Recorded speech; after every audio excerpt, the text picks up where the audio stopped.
Well, that was exciting, wasn't it? Penguins 2, Islanders 1 in Game 2 of this first-round Stanley Cup playoff series. Tuesday night at PPG Paints Arena, and only featured a little bit more fans. Actually, it seemed like a lot more fans based on the noise there. Half capacity at the arena uptown, and the Penguins were definitely doubly better than they were in the third period the other day in Game 1 when they squandered a lead against the Islanders. They get a second crack at it with a 2-1 lead going into the third, and that's exactly how this one finishes. So the Pens and the Isles tied 1-1 as the series will shift on to Long Island on Thursday night. I'm Matt Gajtka with Alan Saunders of Pittsburgh Sports Now. This is Pittsburgh Postgame on Pittsburgh Sports Live. And Alan, that looked like a defensive clinic to me in the third period. The Islanders maybe had one half-decent chance. Barzal midway through. Jarry poke-checked it. Tristan Jarry made 37 saves.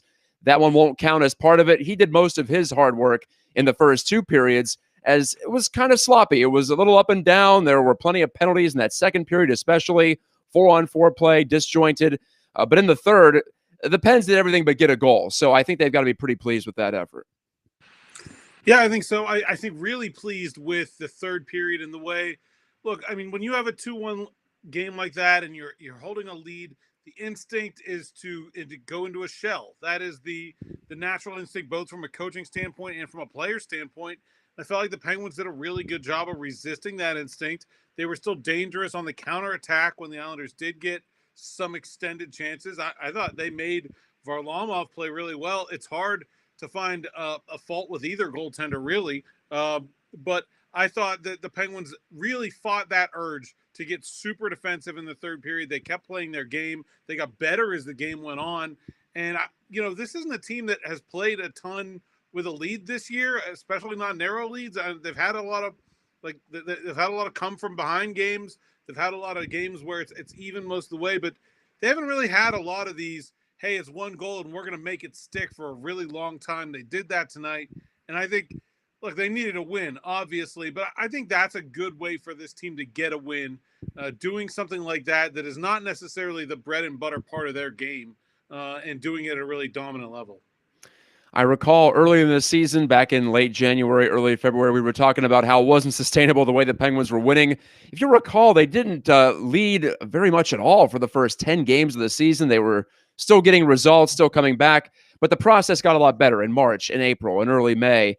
And despite what we saw with that saggy third period, whatever you want to call it, on Sunday, I like the Penguins in this series. I actually picked them to win in 5 before I knew that Yevgeny Malkin wasn't going to play the first 2 games at least. So if you give me a mulligan on that, I'd probably say Pens in 6, but they were just playing better than the Islanders overall in the last couple of months of the year.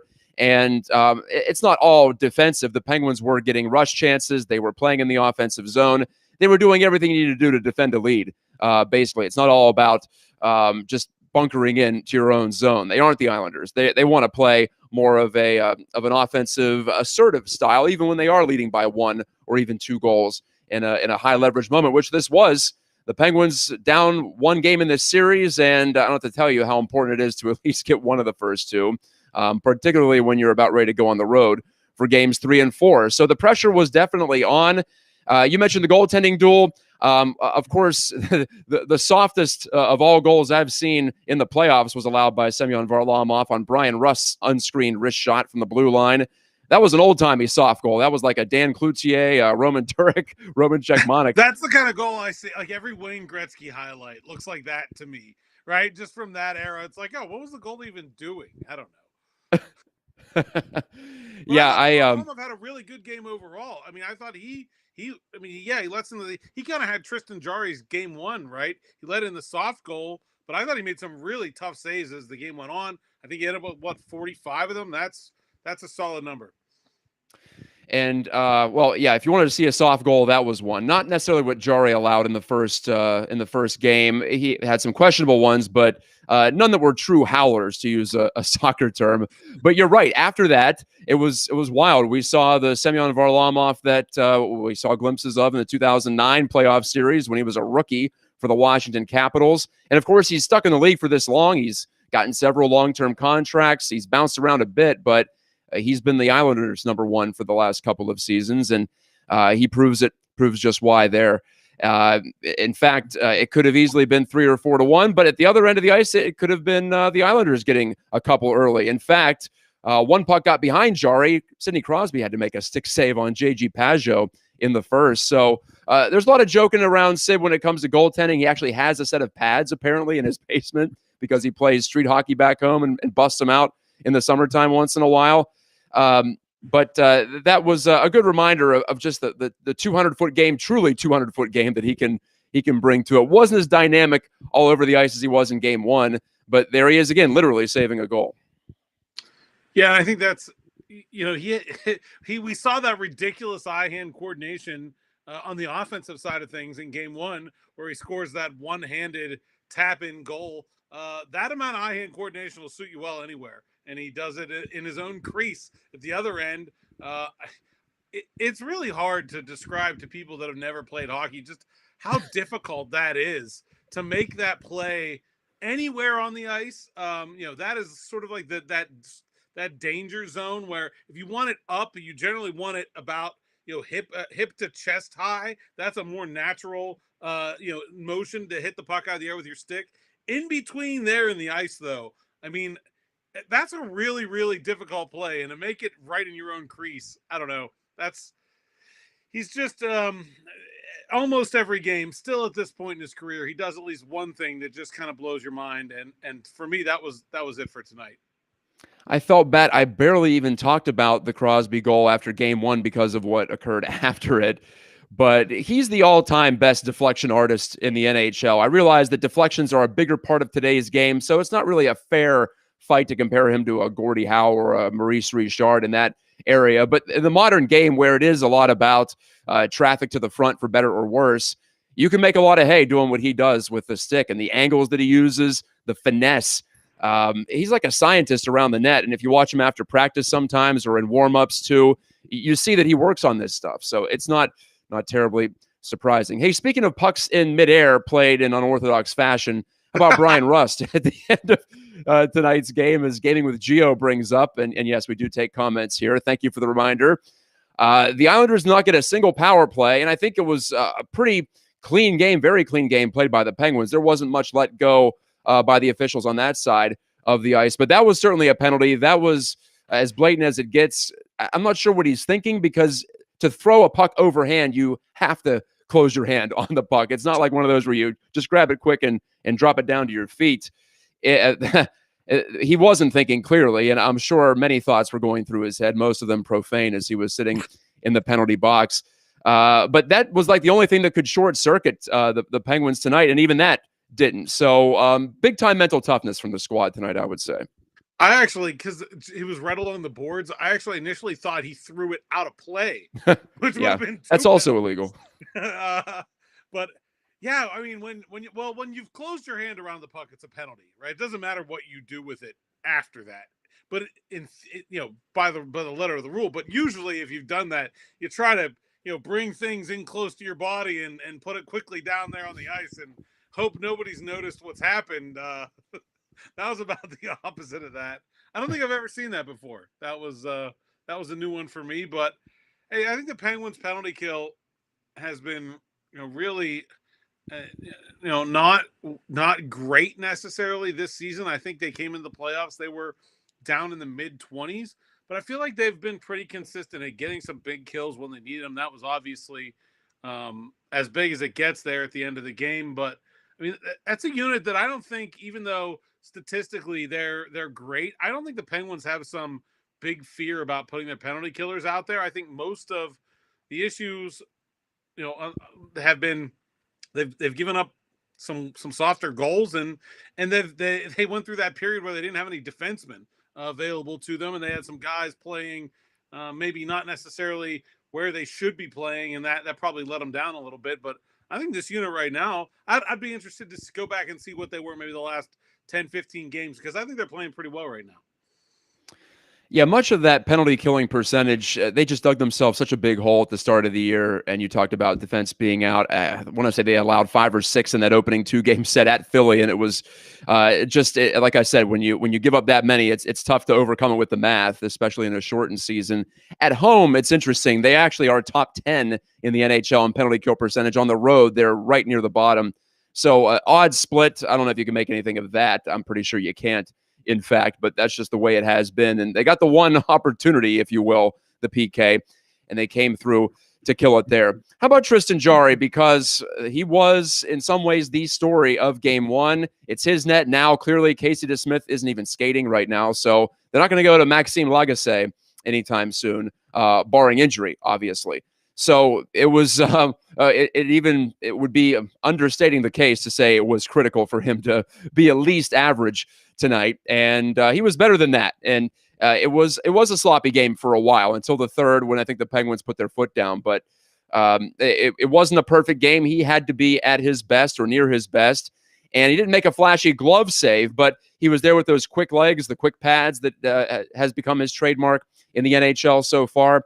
And just a more steady game. He wasn't swimming outside of his crease so much, even when play got scrambly. So, hey, you got to give him an A+. I do, for 37 saves. And not a shutout, but sure felt like it. Felt like a shutout-worthy performance. Yeah, and I thought he was really on his P's and Q's about getting out and staying upright on those shots from distance that gave him such trouble in game one. I thought he really made a noticeable correction there.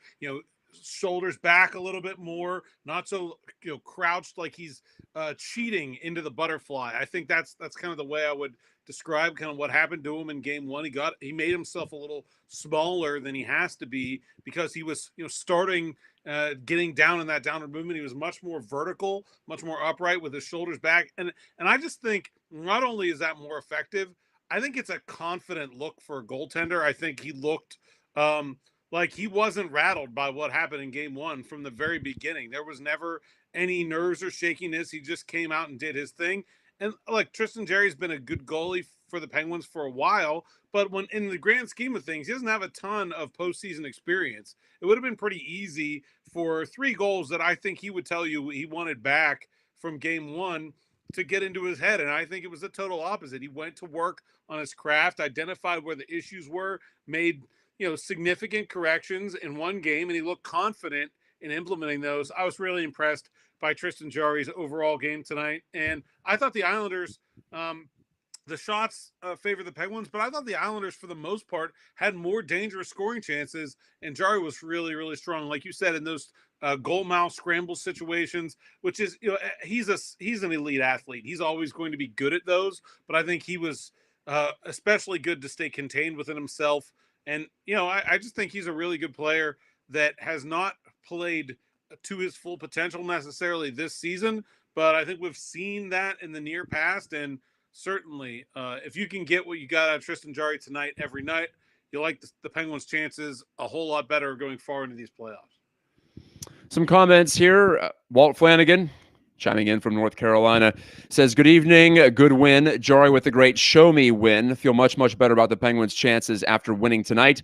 The Isles are also dirtbags. Alan, it's clear, if we may editorialize a bit on that final sentence, it's rather obvious what the Isles are trying to do here. They're just trying to mix it up after the whistle every time there's even something close to a scramble for a loose puck or a frozen puck situation. And I guess to their credit, they got, I want to say, 3 separate 4-on-4 segments in the second period, but I'm not really sure that's what they want either, because they're a very structured team. So I guess they're going for the old frustration effect there. But as demonstrated late in the game, you saw Andy Green go low on Kasperi Kapanen on a play along the boards. Kapanen trying to dump it in. The AT&T broadcast highlighted this very well. Kapanen gave one of those, like he wanted to cross-check him, but he didn't. He held back. So if the Penguins do just continue to play through and play on, then I'm not sure how effective that's going to be for the Islanders. Then again, they're going to have some crowd-backed emotion on their side in games 3 and 4. So I bet they're probably hoping on that being a cauldron out there at Nassau coming up on Thursday. Yeah, I don't think if I'm a team that's playing against Chris Letang and Mike Matheson, want to be playing 4-on-4. That seems like a bad deal. The Penguins have the two best skating defensemen in this series, and that is such an advantage when you go to 4-4. So I don't think that should be the Islanders' strategy. Also, if you ranked the Penguins by likelihood of taking an undisciplined penalty because they got frustrated, I think I would have to put Evgeny Malkin at the very top of that list, and he's not here. Good point. So I'm not saying the Penguins don't want Evgeny Malkin back, but I'm not sure this is the right time for the Islanders to be implementing that strategy, although maybe they're just playing the long game and trying to make everybody angry. Look, I think that is interesting in that I kind of believe that is a tactic that generally less skilled teams try to implement to get a better team off their game. And I think that actually kind of short sells how skilled this Islanders team is, with guys like Barzal and Palmieri are not, that's not their game. They're highly skilled players and they have that ability. I don't know. I'm not a fan of that every whistle stuff. I don't really enjoy it as a fan, as part of a game I want to watch, but I also am not sure it's great strategy for the Isles right now. Either the way these two teams are constructed, we shall see. One area in this series that I thought would be critical was Penguins power play against Islanders penalty kill. And it's funny, that first power play in the first period on Sunday was excellent for the Penguins. They did it all but score. They missed the net several times. Obviously, that's not what you want to do, but they had two solid consecutive minutes of offensive zone time. They were retrieving loose pucks, which is what Mike Sullivan always chimes on or always harps upon them to keep that work ethic up, because if they get to the pucks and they give themselves chances with the skill they have, even sans Malkin, they're going to get goals at a higher rate than most teams, if not all teams in the National Hockey League. But do you think the Islanders made an adjustment? I'm not sure I saw anything, and we do see some comments there from Gaming with Gio. He mentioned that. I was wondering the same thing. Is it the Isles PK that's being so disruptive, or are the Penguins playing into their hands there? I know that Sullivan mentioned before the game that the Isles are a high-pressing penalty kill, but a lot of teams are. It's not like they're the only team that does it that way. The Penguins try to be more aggressive this season on the PK to mix results. The Islanders do it well. Maybe they just have a lot of players who are uniquely suited for that type of a role. They do have plenty of guys with great defensive awareness. Yeah, I actually think the Islanders, I think the difference is that the Islanders in game 2 got back to being themselves. I think that was more of the Islanders penalty kill that we've seen against the Penguins over the years, and certainly in large this season, although I think the Penguins numbers against New York in the 8 games were pretty strong for Pittsburgh. But I think it's the Islanders have a lot of speed, and they are able to use that speed to be aggressive. And sometimes, the Penguins don't deal with that aggressive pressure very well on the power play. They want to sort of sit back and make their passes and see the play develop, and that pressure doesn't give you that opportunity. You have to quickly connect passes, and I'm not sure that's, Chris Letang at the middle point there, that's not really his strength. He's not a get it and get rid of it kind of guy. He wants to survey the scene and set things up, and I just think the Islanders style is the way they normally play is pretty well suited against the Penguins in general. But I thought they were really passive, especially in that first penalty kill of game 1. There was no pressure on that center point defenseman at all. And I thought the Islanders made a pretty significant, not a significant adjustment in terms of what they normally do. I just feel like they got back to being themselves on the penalty kill in this game a little bit. Not a great effort from the Pens. You like to see more, given that, the opportunities there, but the Islanders are a good penalty killing team overall. And I think played like it tonight, although they didn't necessarily on Sunday. It's a weird game, just from an offensive standpoint for the Penguins. They end up over 40 shots here. I'm not sure of the exact total. I'll have to pull that up, but 19 on goal in the first period. You could tell that they were smelling blood, honestly, when the Russ goal goes in. And I think that snapped them out of their usual pass first type of mentality. But then they returned to that in the second period. You saw even a guy like Freddie Gaudreau, who spent the past 2 years in the AHL, deciding he wants to try to do a give and go on a 2-on-1 with Kasperi Kapanen from almost on the goal line. So He's an official Penguin now, as I saw someone mention to me on Twitter. He officially overpassed on an odd man rush, so he gets his Penguins tattoo, I suppose, after the game. So do you think that they can learn from, I suppose, that sag in the middle of this game? Because in the third period, again, peppered Varlamov, didn't get a goal, but they were more direct. And I just think you have to play that way against the Islanders. There's not that much of an opportunity to go through the middle, to go through the slot. Even on an odd man rush, they seem to defend those quite well, but they don't give up many of those, more to the point. So you've got to shoot. You've got to make the defenders turn and look for rebounds. That's the case all the time in modern hockey, but I think especially against the Islanders. So if I'm a Pens fan, if I'm a Penguins coach, I'm hoping that they learned a bit of a lesson there and saw that when they were effective, they were playing directly to the goal and sniffing out rebounds. Yeah, I think it's difficult because I think Varlamov is a good enough goaltender that you can kind of get frustrated doing that pretty easily. Where like, okay, so he lets in the softie in the first period in this game.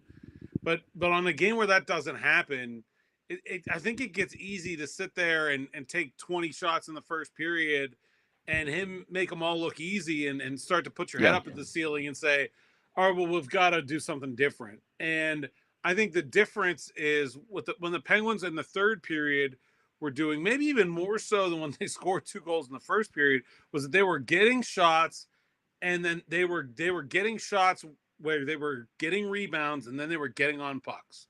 And if you can do that, if you can get a shot, get a rebound, start the cycle again, work your way out, then you can have a good shift, right? And it doesn't matter, especially when you're winning, it doesn't matter if you don't score. All that offensive zone time adds up. It's so much more difficult to play defense than offense. You keep those guys, you keep cycling the puck. The Penguins have a great cycle game, especially with some of their lines with, and so I think if you can cycle the puck and get shots on net and then get to rebounds and get to puck retrieval, it keeps that frustration from getting in the way of playing that simple game. Because I do think we've seen with the Penguins over the years, they start taking shots, the goalie's stopping them, it's looking easy, they're not getting traffic in front of the net, they're not getting rebounds, and then they'll start to overpass because they feel like they have to make the play, when I think it's the simple play, but that hard work to get those rebounds has to come with it. And if they're doing both of those things like they did in the third period tonight, I think they can be really dangerous even without making fancy passes.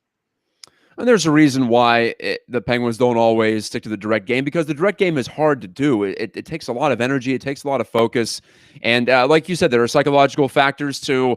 You see Varlamov respond well after giving up an early one that certainly would intimidate a lot of goaltenders in that situation. First shot, and you let it go through your glove. But he was awesome after that. So maybe there was some adaptation by the Penguins. And to be clear, I'm not saying all passing is bad on odd man rushes either, because I thought the best chance of the third for the Pens was probably Kapanen's one-timer off the McCann feed across rink. Varlamov did well to get across there. There were a couple of chances in front off rebounds and deflections, but that was the cleanest look the Penguins had, and it came from a dish. So it's not that you want to over-adapt, over-adjust, but it just seemed like they were getting back to some of those old habits that lead to mostly frustration. Hey, how about Jeff Carter? He scores again, a 5-hole goal coming out in front off the dish from McCann. It was a great dump and chase play, first of all, from what is now the Penguins' second line with Malkin on the shelf. And I haven't spoken to you since the Penguins acquired Jeff Carter officially on the record. So what are your impressions of him? Do you think the process matches the results? Because he's pouring the pucks in the net. The 4-goal game, even notwithstanding, he was still doing it even before that. And there he is again showing up in the playoffs. Yeah, I thought Jeff Carter was a good acquisition because I thought he brought some playoff experience, some versatility to a team that has frankly been always injured. You never know when you're going to need a forward that can both play in a bottom 6 role and move up the lineup. I think that has become obvious that was a glaring necessity for this team. The fact that they've been in 2 games without Evgeny Malkin is, I think you can largely put it on Jeff Carter, his presence. Not just necessarily his goal scoring tonight, but his ability to be a driver of play in both zones. I'm not sure I realized he was that capable. He's a big body that skates well. He plays really sound fundamental hockey, and he's everything he shot at the net has gone in. I'm not sure he's going to keep doing that, but the rest of it is just so valuable that what a pickup for the Penguins. And you know, I don't know where this team is without him, but it's not pretty. I mean, they're certainly not in this situation. I'd say that. I think that's a good example, this Jeff Carter situation, of just how situational and context-driven hockey is. Jeff Carter was not driving play at all in Los Angeles, and his shooting percentage was down. But it's really difficult to separate the player from the team in this sport, I find. That's one of the main challenges in analyzing it and trying to break down trade acquisitions and that sort of thing. There are stylistic concerns as well, but in LA, they have plenty of young kids, maybe some interesting young talent coming up, but overall, a team that was pretty bad. And then he comes over here. Yes, he's rejuvenated. Yes, I'm sure he's riding on adrenaline, probably will throughout the rest of the playoffs here, or at least the Pens hope he does if that's what's going on right now. But still has plenty of tools left. So he just wasn't getting the support. And it's a game in which you are dependent on your line mates, isn't it? Well, yeah, and I think, there's some luck here too. Like, he's not going to keep shooting as good as he is right now, just like he wasn't going to keep shooting as badly as he was in LA if he kept things going. And so, I think there's some bad luck and some good luck part of it for sure. But, I think that the interesting thing to me was that in LA, he was not driving possession, but like a lot of that team was underwater, and Jeff Carter wasn't one of those guys. He was maybe just at that line, but he wasn't one of the guys where you looked at his numbers individually. He wasn't getting buried on that team that was overall not particularly good at driving possession. And coming to Pittsburgh, he's been really, really good. And so, like you said, I don't know. It was what, 14 games in the regular season, something like that. Will that continue? I don't know. Probably not at this level, but I just think even if he was just what he was in LA, minus the sort of shooting percentage reverting to the mean, I think it'd still be really a key player for this team. His size and his combination of size and speed, even at his age, is still really unique. And I think it gives the Penguins a dynamic that they didn't really have for that bottom six. I mean, Evgeny Malkin's a big guy, obviously, and very, very fast, but they didn't, their bottom six is fairly undersized for NHL standards. And I think that really gave them another player that they feel like can be dependable in all situations. And he's not going to get muscled off the puck. That's an important thing for postseason play. And I think it's been maybe one of the best trade deadline acquisitions just based on fit and need they've had in a really long time.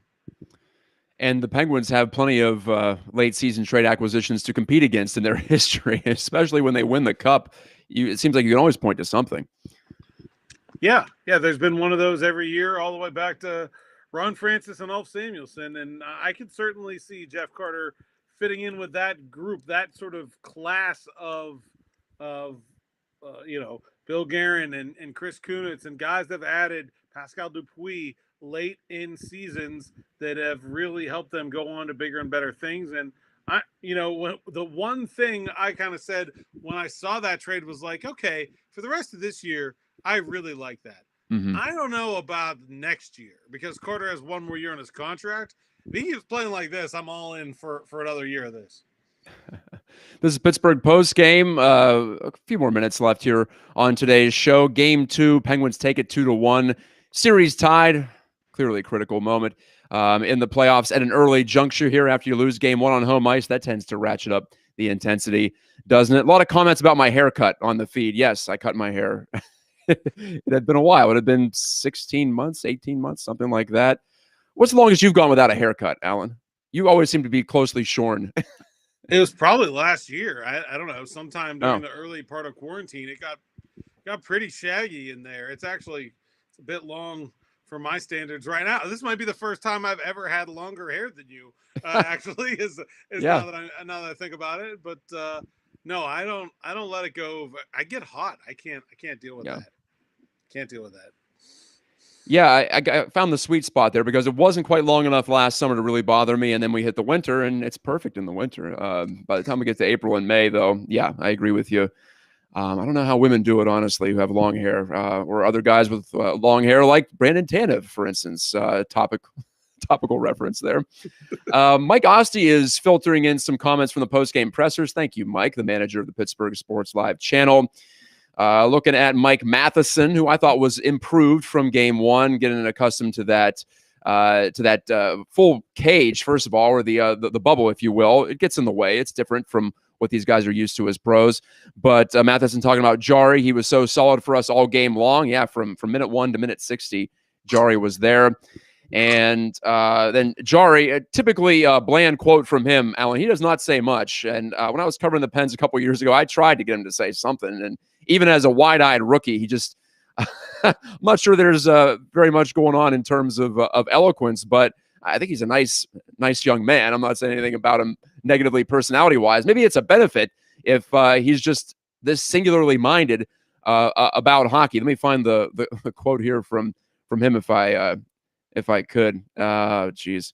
Yeah, he said he was focusing on keeping it simple and getting better than he was last game. My goodness, that's right up there for cliches. I found that with goaltenders, it either goes to one extreme or the other. They either barely speak or you can't get them to stop talking and they're hilarious. That to me is almost every goalie I've ever covered fits pretty neatly into one of those two boxes where it's like you're trying to prod more words out of them, or they're just this bubbly, unstoppable personality. One or the other, almost always. Yeah, so many goalies end up as analysts on television and radio, right? You see that so much. I think partially because they're looking at the play their entire career. It's right there in front of them. But yeah, there is a dichotomy. There's a real split there, a schism between the two personality types in net. Marc-Andre Fleury, good example of the latter type you were discussing.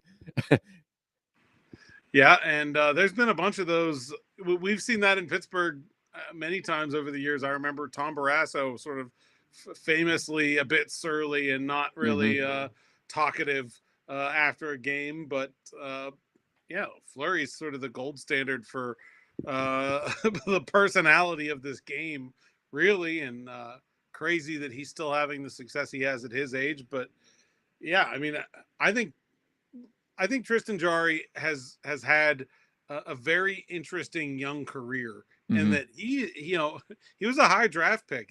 There was a pedigree there, but then he came into this situation where there was a bunch of goaltenders that had all done well, and he was just one of those guys. There was nothing really given to him.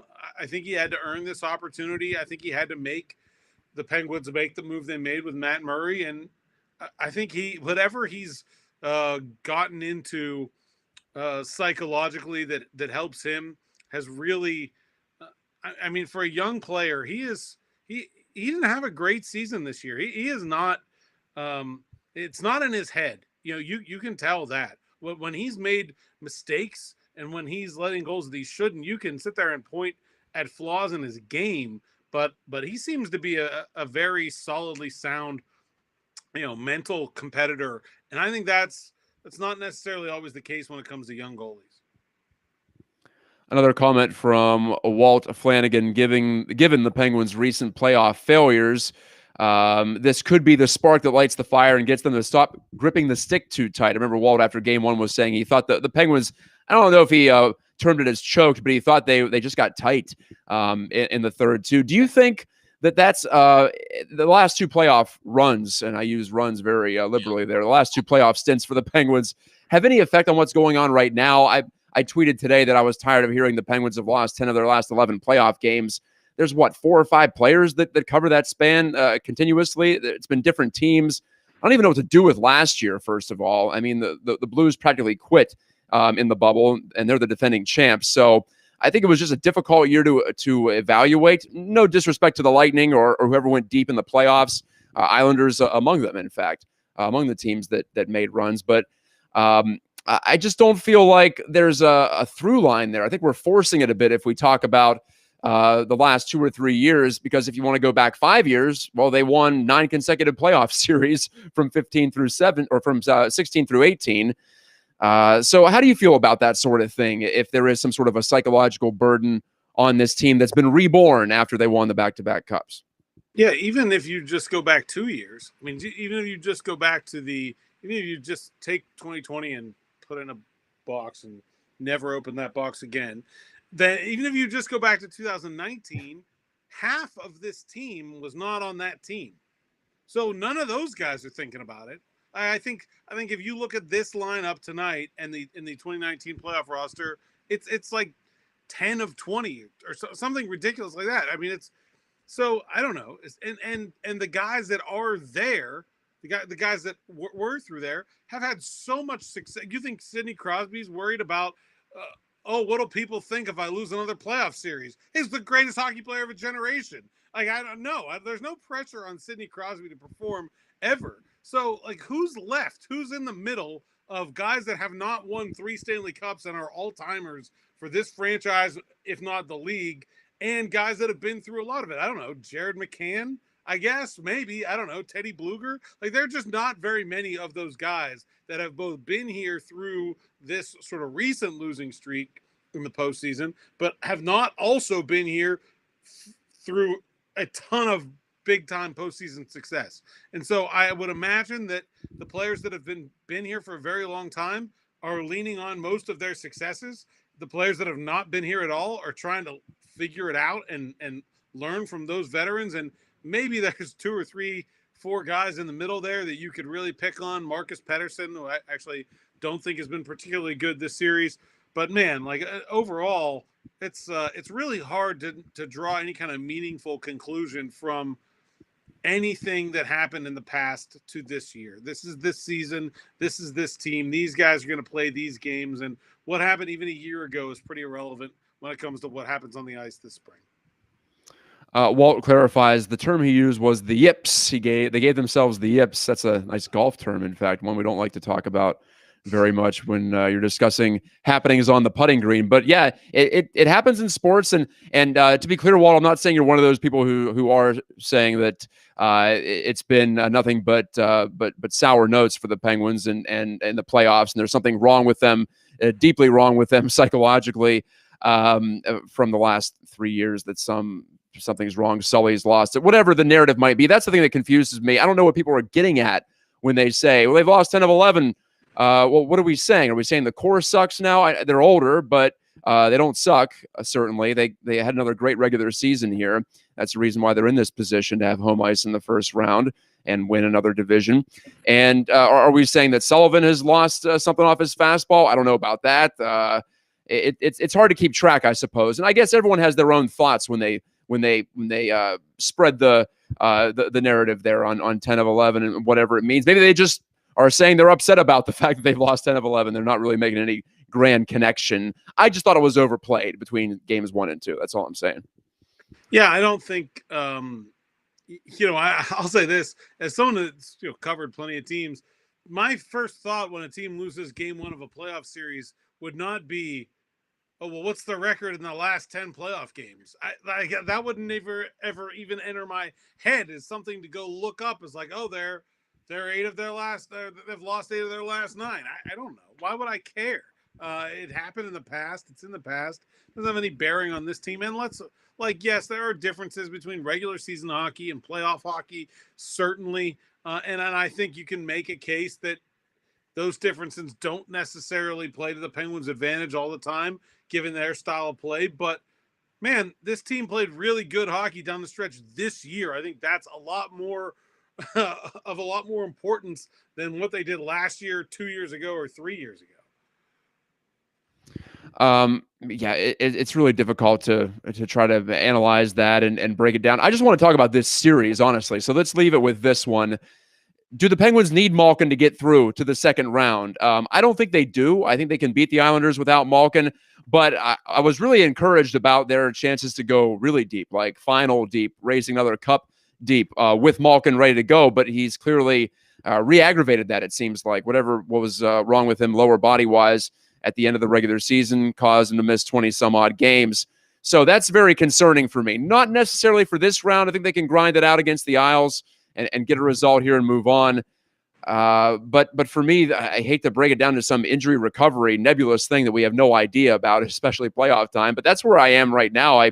I'm not sure they get out of the East definitely without a healthy Gino, or at least a guy who's able to give you, I don't know, 60-70% of his usual production. Yeah, I think I was maybe a little bit more bearish on their chances before than you. I kind of looked at this series and the next series as a pair of coin flips. I think the East was so tight this year.